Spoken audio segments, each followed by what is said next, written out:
जिनको प्रदेश की जनता बार बार नकार रही है, जो मुंगेरी लाल बनकर रोजाना हसीन सपने देख रहे हैं, जिनकी कुंडली में उत्तर प्रदेश के मुखिया योगी आदित्यनाथ ग्रहण बनकर खड़े हैं, जिनको समझ में नहीं आ रहा है योगी को कैसे हराएं, जो अपने समय में माफियाओं के सामने नाक रगड़ते थे, आज भी बंगाल में जाकर टीएमसी के गुंडों को सहारा देने का प्रयास कर रहे हैं। उनके सारे सपने चूर चूर हो चुके हैं, सारे षड्यंत्र फेल हो चुके हैं, सारी साजिशों का पर्दाफाश हो चुका है। टीएमसी के गुंडों की बर्बादी तो तय ही है। गुंडों को पालने वालों के भी बुरे दिनों की शुरुआत हो गई है। सवाल है कि जो लोग गुंडों के हमदर्द बनने चले थे, जब उनकी दुर्गति होगी तो ऐसे लोगों का साथ देने वाला कोई बचेगा या नहीं।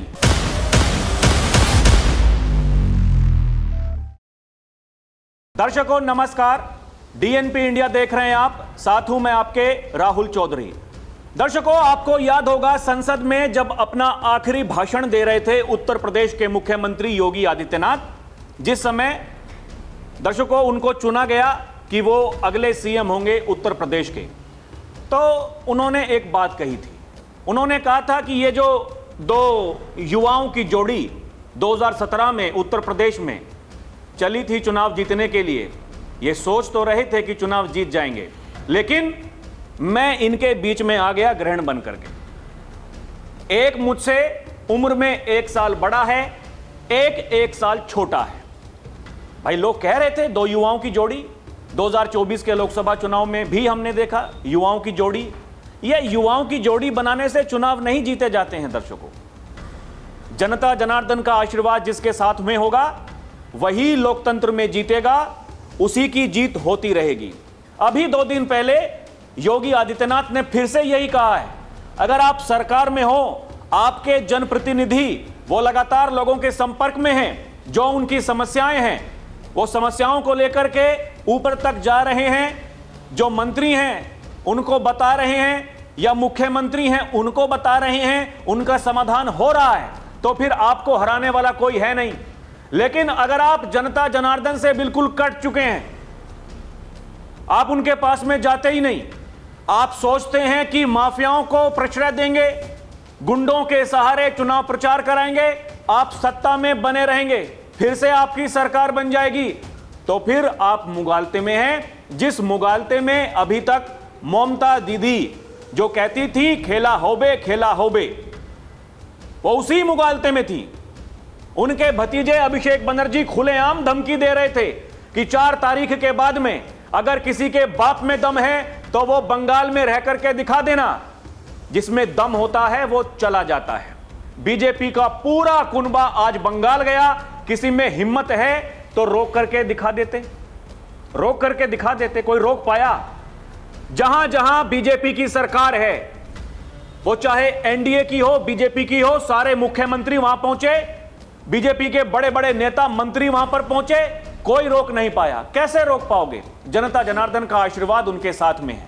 इसलिए कहते हैं दर्शकों, ये घमंड अगर जिसको होता है वो चूर चूर हो जाता है। ये ताजा घमंड अब किसको है? ये उत्तर प्रदेश के पूर्व मुख्यमंत्री अखिलेश यादव जी को है दर्शकों। ये 2 दिन पहले बंगाल में गए, वहां जाकर के ममता दीदी के आंसू पहुंचे और कहा, ममता दीदी आप हारी नहीं हैं, आपको हराया गया है। यह पूरा चुनावी तंत्र बताया जा रहा है दर्शकों। लोकतंत्र में अगर वहां सेंट्रल आर्म्ड पुलिस फोर्सेस को भेजा जा रहा है ताकि निष्पक्ष रूप से चुनाव हो सके, तो वो चुनावी तंत्र है अखिलेश यादव के अनुसार। दर्शकों, अखिलेश यादव इस समय बहुत परेशानी में है, वो बेचैन है, उनको नहीं समझ में आ रहा मैं क्या करूं क्या ना करूं। आप समझिए, ये आईपैक नाम की जो संस्था है, अखिलेश यादव ने कुछ दिनों पहले उससे करार कर लिया था। खबरें आई कि अखिलेश यादव को 2027 में चुनाव जिताने के लिए आईपैक, ये वही कंपनी है जो लंबे समय से ममता बनर्जी के लिए काम कर रही है। दर्शकों, आप सोचिए, चुनाव से पहले अखिलेश यादव ममता दीदी से जाकर के मुलाकात करते हैं, उसके बाद में ये खबरें सामने आती हैं कि आईपैक अब वो अखिलेश यादव के लिए, समाजवादी पार्टी के लिए काम करेगी। लेकिन पूरे चुनाव के दौरान अखिलेश यादव एक बार भी बंगाल नहीं गए। भाई बड़े नेता हैं अखिलेश यादव, वो समाजवादी पार्टी के मुखिया हैं, तीसरी सबसे बड़ी उनकी पार्टी है, 37 सांसद लोकसभा में उनके पास हैं। उत्तर प्रदेश में जो बीजेपी की प्रतिद्वंदी है वो समाजवादी पार्टी है, उन्हीं के नेता प्रतिपक्ष हैं। अभी तक अखिलेश यादव थे, वो लोकसभा पहुंचे तो माता प्रसाद पांडे को बना दिया गया। आप समझिए अखिलेश यादव बंगाल में चुनाव प्रचार करने के लिए क्यों नहीं गए। जिस आईपैक नाम की संस्था से करार किया गया था, जैसे ही ममता दीदी हारी, तुरंत अखिलेश यादव ने कह दिया कि हमने वो करार तोड़ दिया, अब हम आईपैक से काम नहीं करवाएंगे, उसके साथ में नहीं रहेंगे। दर्शकों आप सोचिए तो सही, ऐसा क्या हो गया? क्या आईपैक ने इससे पहले किसी और पार्टी को चुनाव नहीं जितवाया है? और अगर जितवाया है तो उसके बाद में उनका साथ जब छूटा तो किसी और पार्टी के लिए काम किया। हाल फिलहाल वो ममता दीदी के लिए काम कर रही थी। हमने देखा चुनाव से पहले जब ईडी की रेड हुई, ममता दीदी वहां अपने डीजीपी, अपने कमिश्नर को लेकर के भारी पुलिस बल लेकर के पहुंच गई वो फाइल छीनने के लिए जो ईडी के हाथ में थी, जिसमें कुछ राज छुपे हुए थे। आप सोचिए, आज से पहले किसी मुख्यमंत्री को आपने ऐसे देखा है? कहीं इतनी भारी पुलिस बल के साथ में जाकर के गुंडागर्दी करते हुए सब कुछ उनके हाथ से छीन करके ले आना, ऐसा उनमें क्या था? उन फाइल में ऐसा क्या था? उसके बाद में अखिलेश यादव क्यों राजी हो जाते हैं? हम आईपैक के साथ में काम करेंगे, वो हमारे लिए चुनावी मैदान तैयार करेंगे, हमारे लिए रणनीति बनाएंगे। और जैसे ही ममता दीदी हारी, अखिलेश यादव ने उनसे करार क्यों तोड़ दिया? ये तमाम ऐसे सवाल हैं दर्शकों जो इस समय सोशल मीडिया पर छा रहे हैं। लोग ये सवाल पूछ रहे हैं। हमने पहले भी आपको बताया था कुछ ना कुछ तो गड़बड़ी है। वही बात जो उत्तर प्रदेश सरकार में मंत्री हैं ओम प्रकाश राजभर, जो कभी अखिलेश यादव के साथ ही हुआ करते थे, आज अखिलेश यादव के खिलाफ जहर उगल रहे हैं। ऐसा क्या हो गया कि ओम प्रकाश राजभर ने 3 दिन पहले ही उस बात को बता दिया था, और जो ओम प्रकाश राजभर ने कहा आज वो कई सारे ट्विटर हैंडल्स हैं वो उसी बात को कह रहे हैं। ऐसा क्या घोटाला था? वो कितने करोड़ का घोटाला है? क्या मामला है? जो चीफ सेक्रेटरी हैं बंगाल के, उन्होंने क्यों कह दिया कि सचिवालय में जो फाइल रखी हैं, सरकारी दफ्तरों में जो फाइल रखी हैं, उनसे कोई छेड़छाड़ नहीं होगी। अगर किसी ने उनको नुकसान पहुंचाने की कोशिश की तो फिर उसकी जिम्मेदारी तय की जाएगी। ये सब क्या हो रहा था? दर्शकों ये बहुत बड़ा खेल था, बहुत बड़ा खेल। जितने भी भ्रष्टाचार के मामले सामने आए, वो कोयला घोटाले से लेकर के सैंड घोटाला, लैंड घोटाला, जो कुछ भी बंगाल में हो रहा था, खबरें हैं कि ममता दीदी वहां ब्लैक से व्हाइट, टीएमसी पार्टी ब्लैक से व्हाइट खेल रही थी। दर्शकों ब्लैक से व्हाइट आईपैक के जरिए, इसलिए नहीं ईडी की वहां छापेमारी हुई है, कुछ ना कुछ तो इंफॉर्मेशन थी, तभी वहां पर ईडी पहुंची।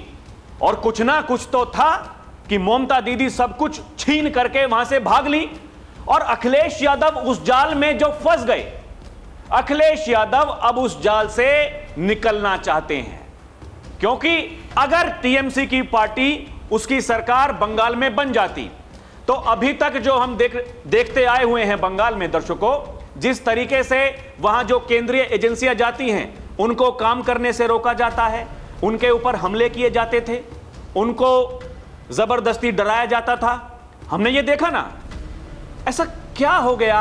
अखिलेश यादव चुनाव, ममता दीदी हारी, वो बंगाल पहुंच गए, उनको वो हरे रंग की चादर ओढ़ा दी, वहां प्रेस कॉन्फ्रेंस की, उससे पहले एयरपोर्ट पर पहुंचे थे, वहां भी प्रेस वालों से बात करी थी।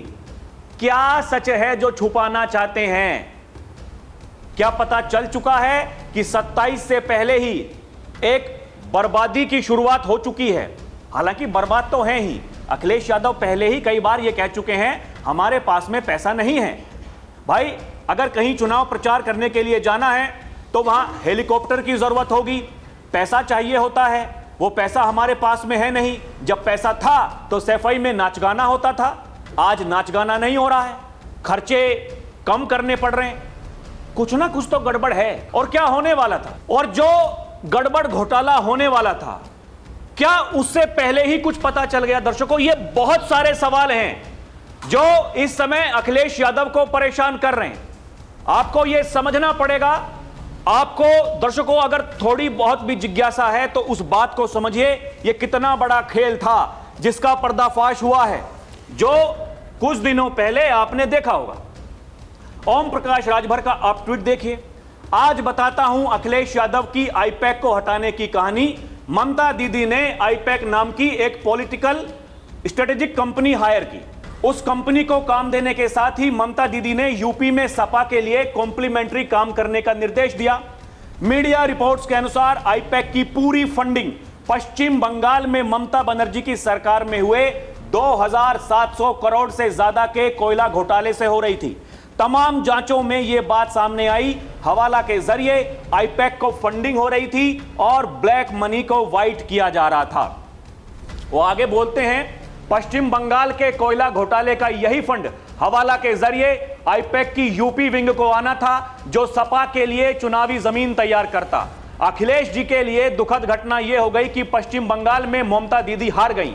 अब घोटाले का फंड यूपी कैसे आ सकता है जब सरकार ही नहीं बची? यही वजह रही कि 2.5 महीने आईपैक से काम कराने के बाद अखिलेश जी ने आईपैक को नमस्ते कर दिया। यह ओम प्रकाश राजभर का कहना है। दर्शकों, अब देखिए लोग क्या कह रहे हैं, क्या सवाल उठा रहे हैं। लोग कह रहे हैं, क्या अखिलेश यादव आनन फानन में भागकर ममता बनर्जी उनके भतीजे अभिषेक से मिलने कोलकाता इसलिए पहुंच गए क्योंकि उन्हें सहानुभूति जतानी थी? यह मामला इतना सीधा नहीं है। इस पूरे मामले के तार बंगाल के कोयला घोटाले से जुड़े हैं, मनी लॉन्ड्रिंग से जुड़े हैं। उत्तर प्रदेश में 2027 विधानसभा चुनाव में समाजवादी पार्टी का पूरा प्रचार अभियान ही काले धन के इसी चक्र पर टिका हुआ था। यही कारण है जब इस मामले में ईडी छापेमारी करने पहुंची थी तो मुख्यमंत्री स्वयं घटनास्थल पर पहुंचकर बंगाल पुलिस की मदद से सबूत उठाकर ले गई थी। अखिलेश यादव को पता है अब जांच होगी, जब मनी ट्रेल का खुलासा होगा तो आंच समाजवादी पार्टी तक पहुंचेगी। सीबीआई भी इस मामले को देख रही है। पूरा का पूरा कोयला तस्करी रिंग हवाला नेटवर्क से जुड़ा हुआ था। करोड़ों रुपए आईपैक के माध्यम से ही सफेद किए गए, बदले में फर्जी रसीद जनरेट किए गए। जांच के दौरान इन्होंने अजीबोगरीब बयान दिए। आगे बताया जा रहा है, अखिलेश यादव को पता है अब जांच होगी। जब यह भय सता रहा है क्योंकि पश्चिम बंगाल में सरकार बदल गई है, केंद्रीय जांच एजेंसियों को अब पूरा सहयोग मिलेगा, मामले की एक एक तह खुलेगी। दूसरा डर यह है कि अब सपा की फंडिंग कैसे होगी। आईपैक और इसके मालिकों को तो अब कोई बचा नहीं पाएगा।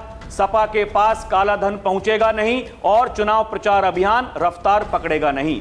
यह मुलाकात सहानुभूति या समर्थन जताने के लिए नहीं, काले धन पर आधारित प्रोपोगेंडा व्यवस्था को चलाए रखने के लिए हुई थी।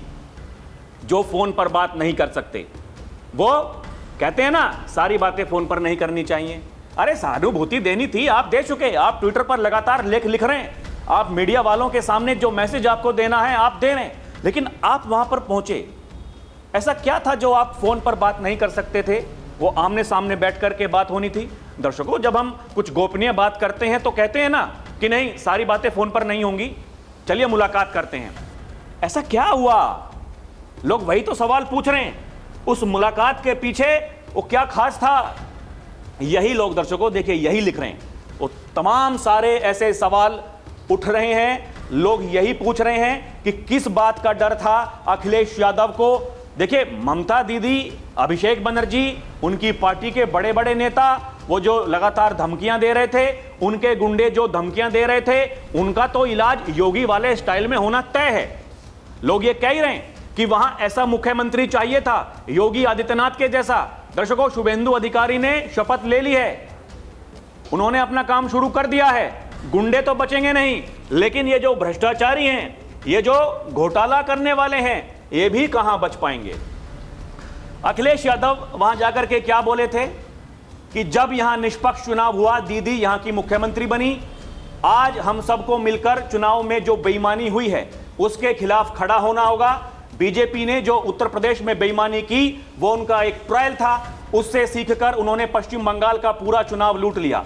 केंद्रीय बल चुनाव आयोग ट्रांसफर पोस्टिंग के माध्यम से एक सिस्टम बना और उन्हें निर्देश दिए गए कि आपको चुनाव हराना है। यह अखिलेश यादव ने वहां जाकर के कहा। दर्शकों, सवाल यही है कि क्या अखिलेश यादव के बोलने से सब कुछ हो जाता है? देखिए, वो बंगाल में कई बार हम बता चुके, इसमें कुछ अलग से बताने की जरूरत नहीं है क्या होता था क्या नहीं होता था। आप सुनिए दर्शकों, ये भानुमति का कुनबा जो एकजुटता की बात कर रहा है, यही कांग्रेस के अधीर रंजन चौधरी हैं।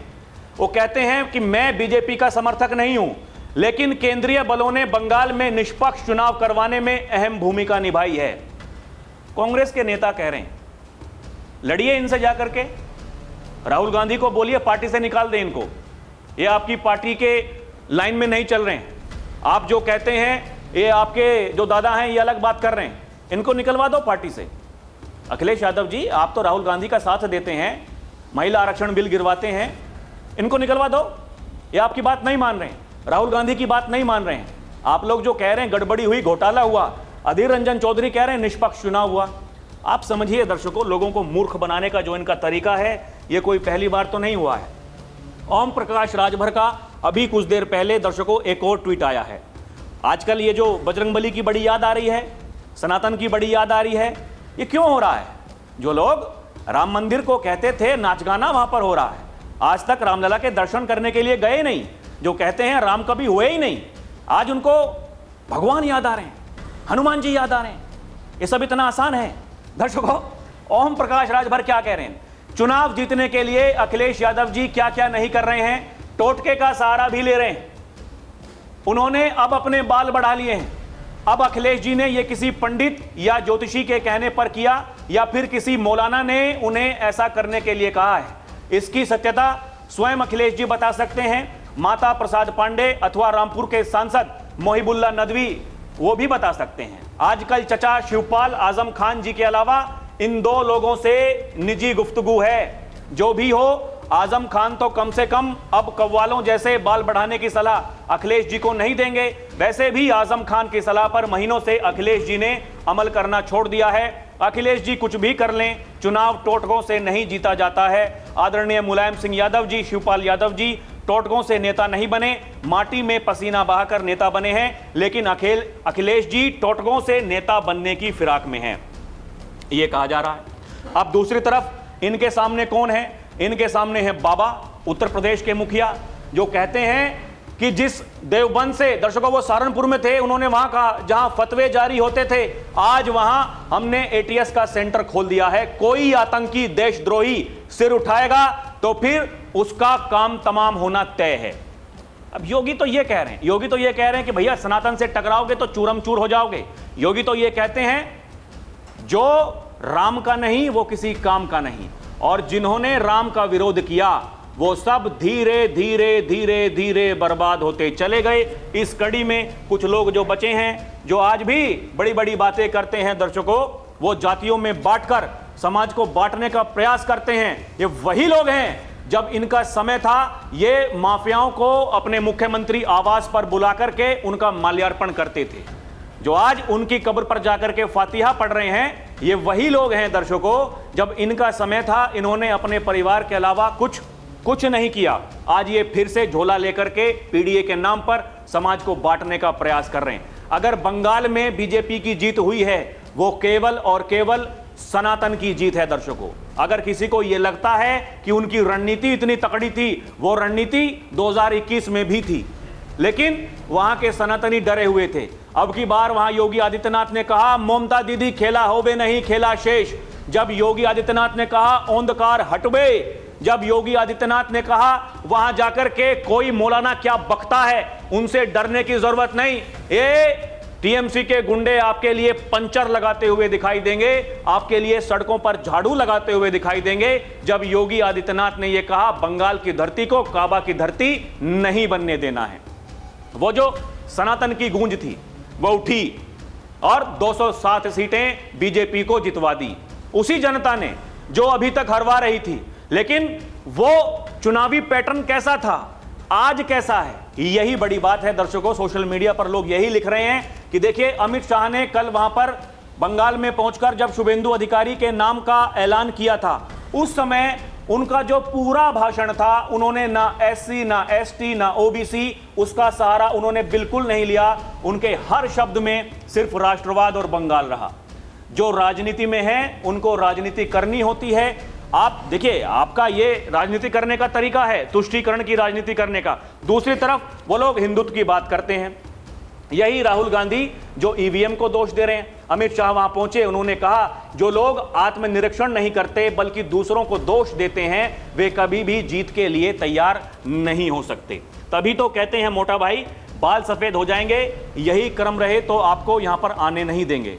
दर्शकों, जिस बंगाल में जय श्री राम के नारे नहीं लगते थे, जिस बंगाल में लोग अगर जय श्री राम के, मां काली के, मां दुर्गा के नारे किसी ने लगा दिए, उनके ऊपर अत्याचार किया जाता था। जब कल देश के गृह मंत्री अमित शाह वहां पहुंचे, यही लोगों ने लिखा, वहां केवल जय श्री राम के नारे लग रहे थे। आज जब वहां शपथ ग्रहण समारोह हुआ, वहां केवल जय श्री राम के नारे लग रहे थे। अब रोकिए ना। आपको काबा की, मदीना की धरती बनाना है बंगाल को, मजाक समझ के रखा है। मजाक हो लोकतंत्र में, आप सोच रहे हैं कि एक अलग देश बना देंगे, ऐसा नहीं होता भैया। यही तो कहा वहां पर देश के गृह मंत्री अमित शाह ने। राहुल गांधी लगातार, दर्शकों ये वही देखे, लोग ये कह रहे हैं कि संविधान खतरे में है। ममता बनर्जी ने कहा मैं इस्तीफा नहीं दूंगी। इतनी हिम्मत है, नहीं देंगी इस्तीफा तो फिर आप ही मुख्यमंत्री बनी रहेंगी। अरे हमारे संविधान वाले वो बता करके गए हैं। अब जो अपने हाथों में संविधान लिए फिरते हैं, कम से कम वही ममता दीदी को फोन करके बता देते, ममता दीदी इस तरह की बातें मत कीजिए, ऐसा कोई कानून है ही नहीं कि आप अंतर्राष्ट्रीय कोर्ट जाएंगी, आपकी बात वहां मान ली जाएगी। ये लोगों को कितना मूर्ख बना रहे हैं। और इसी संविधान के नाम पर, इसी आरक्षण के नाम पर इन्होंने 2024 का लोकसभा चुनाव, वहां बीजेपी को नुकसान पहुंचाया। दर्शकों, यही बीजेपी के बड़े बड़े नेता कह रहे हैं वो एक बाढ़ का पानी था। सियासी जानकार यही कह रहे हैं, बुद्धिजीवी यही कह रहे हैं वो एक बाढ़ का पानी था, सूख चुका। आपको अपनी जमीन तैयार करनी है। ये केवल सोशल मीडिया पर ट्वीट डालने से, प्रेस कॉन्फ्रेंस करने से चुनाव नहीं जीते जाते हैं। चुनाव जीतने के लिए रणनीति बनानी होती है। आपकी कोई विचारधारा होनी चाहिए, राजनीतिक विचारधारा आपकी नहीं है। और यही वो कारण है कि लगातार दुर्गति हो रही है। दर्शकों, कांग्रेस के सांसद हैं इमरान मसूद, वो कह रहे हैं बीजेपी कई छोटे दलों को खा गई है। अखिलेश यादव को यह समझ में नहीं आ रहा है। इमरान मसूद कह रहे हैं मेरे भाई, वो कह रहे खा गई बीजेपी। दर्शकों, कांग्रेस को भी खा गई बीजेपी। आप समझिए, कांग्रेस उससे अलग होकर के जो पहले क्षेत्रीय दल बने, धीरे धीरे धीरे धीरे सब निपट गए। सब लोग यही कह रहे हैं कि अगला नंबर समाजवादी पार्टी का है। एक और दर्शकों देखिए खेल चलाया जा रहा है। जहां अखिलेश यादव पहुंचे, वो साधारण सा घर सोशल मीडिया पर लोगों ने चलाया। ये देखिए ममता दीदी कितनी साधारण महिला हैं, आज भी कितने साधारण घर में रह रही हैं। लोग कह रहे हैं ये बंगला उनके भतीजे अभिषेक बनर्जी का है, सारा समय वहीं उनके पास में बिताती थी। ढोंग करने के लिए, दिखावा करने के लिए हम कितने साधारण हैं। हम आज भी वही एक साधारण सी चप्पलों में, साड़ी में घूम रहे हैं, लेकिन उसकी आड़ में वो कितना भ्रष्टाचार किया, उसकी आड़ में वो पैसा कितना ब्लैक करके व्हाइट किया। ये आईपैक जैसी संस्था अगर उस पर रेड हुई तो क्यों ममता दीदी वहां दर्शकों फाइल छीनने के लिए पहुंच गई? ये अपने आप में सवाल है। लोग वही सवाल पूछ रहे हैं। आगे आगे देखिए होता है क्या।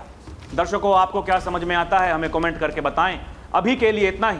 देखते रहें डीएनपी इंडिया, हर खबर भरोसे के साथ। नमस्कार, जय हिंद, जय भारत। और दर्शकों, आपसे हमारी अपील भी है, हमारे चैनल को सब्सक्राइब भी करें। हमारी वीडियो आपके पास में जल्दी आएगी। हम मजबूत होंगे, हम इस देश की आवाज को मजबूत करते रहेंगे। बहुत बहुत धन्यवाद। नमस्कार।